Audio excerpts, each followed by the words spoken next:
વિદ્યાર્થી મિત્રો, તમે લખી લીધું હશે, હું એવું માનીને ચાલુ છું. બરાબર છે? જુઓ, તમે શું લખ્યું હશે?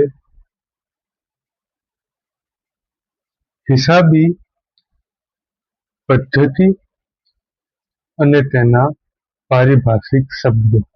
હવે આપણે શું જોવાનું છે તે સમજીએ, એટલે કે સમજીએ.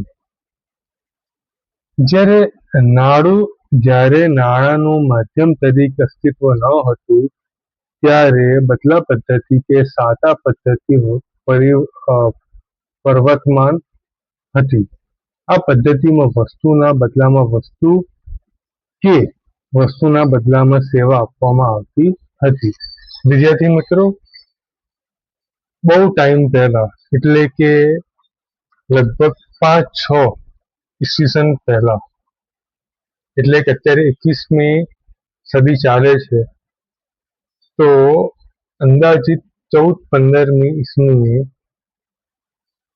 શું હતું કે કોઈ પણ વસ્તુ લેવી હતી ત્યારે આપણે વસ્તુના બદલામાં વસ્તુ આપતા હતા, કાં તો વસ્તુના બદલામાં આપણે સેવા આપતા હતા.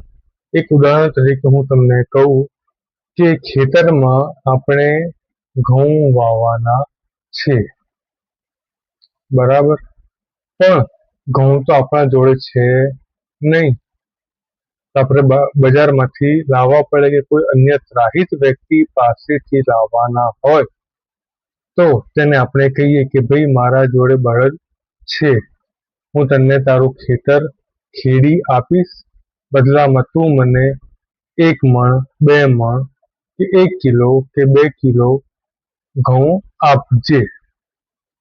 એને શું કહેવાય? વસ્તુના બદલામાં સેવા આપવી કે વસ્તુના બદલામાં વસ્તુ આપવી. પછી આગળ શું કહે છે, વાંચો.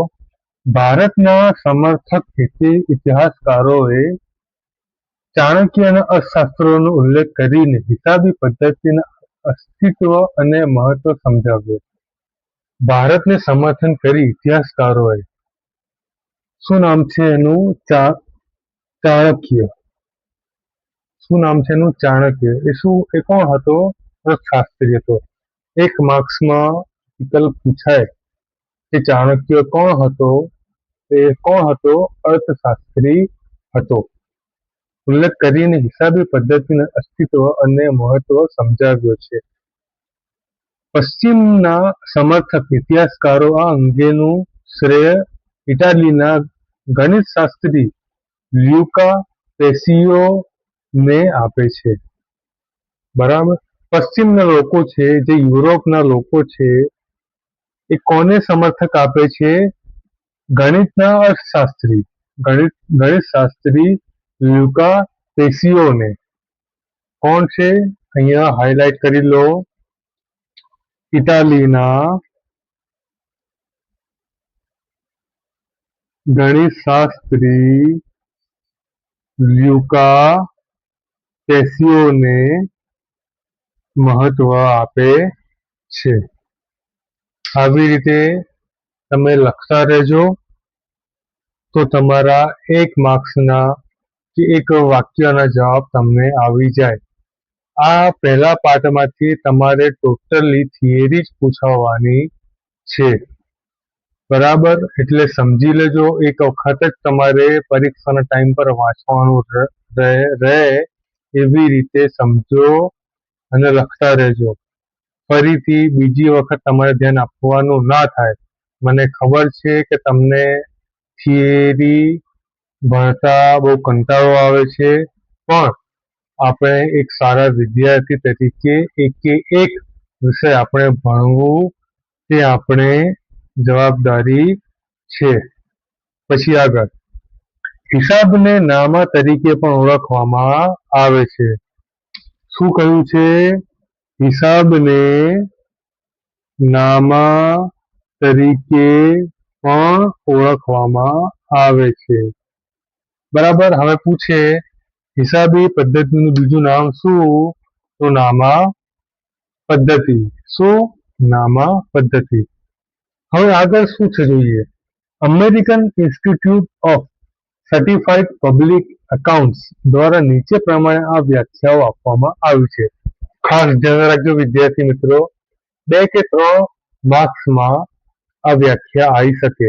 શું છે વ્યાખ્યા જોઈએ. હિસાબી પદ્ધતિ એ વ્યવહારો અને બનાવો જે નાણાકીય લક્ષણ ધરાવતા હોય તેને નાણાંના સ્વરૂપે નોંધવાની, વર્ગીકરણ કરવાની તેમજ તારણો કાઢીને તેના પરિણામોનું અર્થઘટન કરવાની કળા. એટલે શું? હિસાબી પદ્ધતિ. આ 2 કે 3 માર્ક્સમાં પૂછાઈ શકે. આ તમારે ગોખી લેવાની. બરાબર છે? તો આપણે બેઠા 2-3 માર્ક્સ આવી જાય. બરાબર છે? હવે આગળ હિસાબી પદ્ધતિમાં લક્ષણો. શું કીધું છે? હિસાબી પદ્ધતિમાં લક્ષણો. નાણાકીય લક્ષણ. પહેલું શું છે? નાણાકીય લક્ષણ. હિસાબી પદ્ધતિમાં જે વ્યવહારો કે બનાવોની નોંધ કરવામાં આવે છે તેનું નાણાંના મૂલ્યમાં માપન થવું જોઈએ. એટલે કે નાણાકીય લક્ષણ એટલે શું? કે હિસાબી પદ્ધતિમાં જે વ્યવહારો કે બનાવો નોંધવામાં આવે તેનું નાણાંમાં માપન થવું જોઈએ. સમજો, આ મેં વસ્તુ આપી, આ હાઇલાઇટર મેં વેચ્યું, પણ ભાઈ કેટલામાં વેચ્યું? તેનું નાણાંમાં. એટલે નાણાંમાં એટલે 1 પૈસો, 2 પૈસો, 1 રૂપિયો, 2 રૂપિયો, 10 રૂપિયા, 50 રૂપિયા કે 100 રૂપિયા. તેનું નાણાંમાં મૂલ્ય હોવું જોઈએ. એટલે કે નાણાકીય લક્ષણ ધરાવતો હોવો જોઈએ. બરાબર? પહેલો પોઈન્ટ ક્લિયર. ચલો હવે બીજો પોઈન્ટ. નાણું ફેરબદલીના મૂલ્ય તરીકે. શું છે બીજું? નાણું ફેરબદલીના માધ્યમ તરીકે. હિસાબી પદ્ધતિમાં નોંધવામાં આવતા વ્યવહારો કે બનાવો નાણાંના માધ્યમથી અસ્તિત્વમાં આવે છે. એટલે કે આ મેં તમને કીધું હાઇલાઇટર પૈસામાં આપ્યું એટલે કે તેનું અસ્તિત્વ શેમાં આવ્યો? નાણાંમાં. એટલે શું?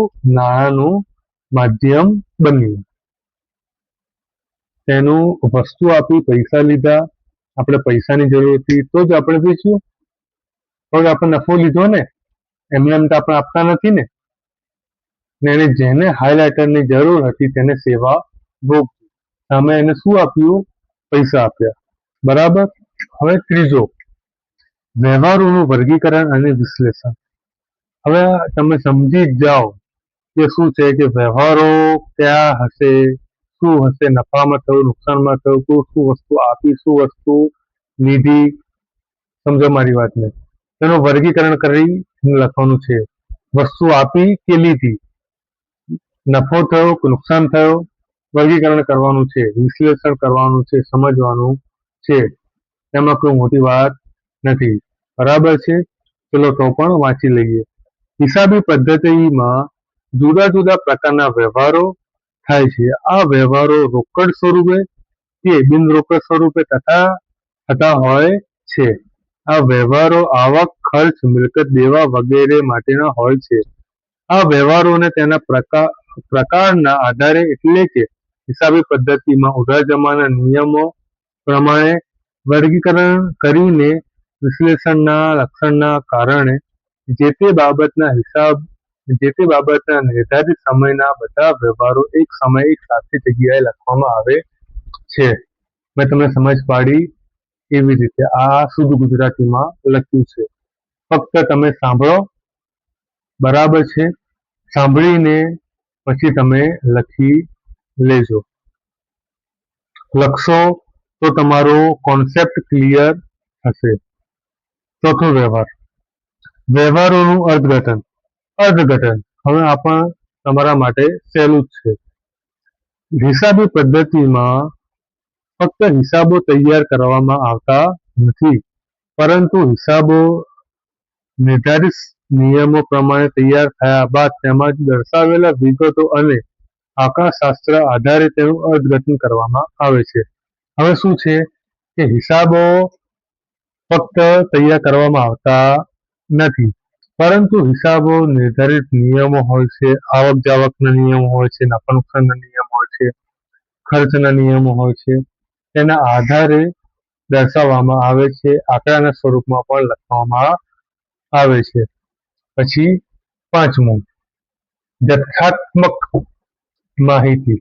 હિસાબોમાં નોંધવામાં આવતી માહિતી નાણાંના સ્વરૂપે હોવાથી તે માહિતીને જથ્થાત્મક માહિતી કહેવામાં આવે છે.